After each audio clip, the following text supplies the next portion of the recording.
what tends to Mm-hmm. happen is that people get, overly worked up about things that happened in the past. Very easy to fall into victimization.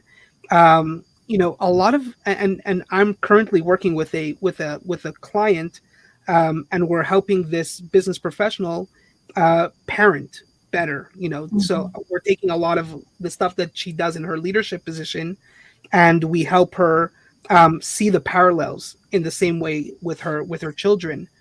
And what's coming up a lot, and she shared this a lot with me, is that she realizes through insights, through the coaching and through the consulting that we're doing, she's learning that a lot of her past is coming and dictating how she's parenting her child, despite whether or not she believes it, or despite whether or not this is things that she wants to do when she's parenting her child. But she sees how her past is affecting, you know and she refers it to her future.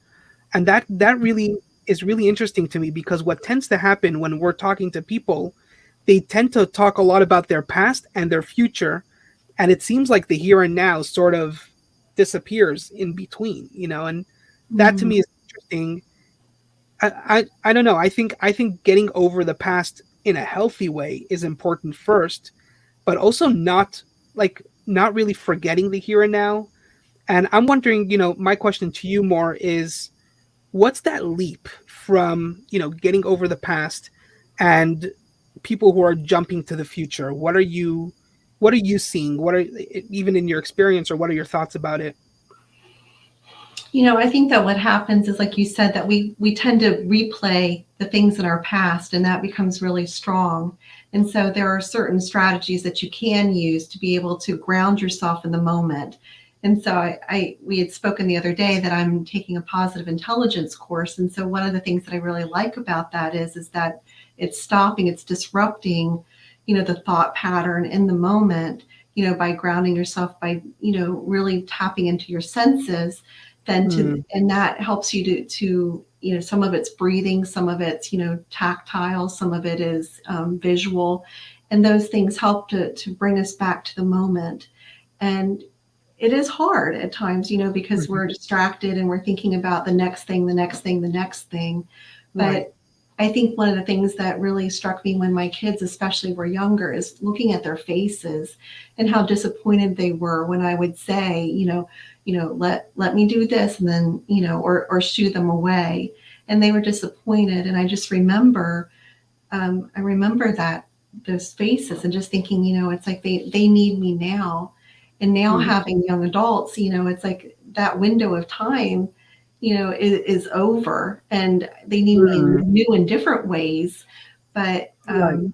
being able to sit with them, even though I might have a million things to do, and read a book, Yeah. or sing with them, or go to their, they were heavily into sports, so going to their sports games and things. So I think it's really learning to honor what's going on in the moment, and recognize that you Mm. have other people.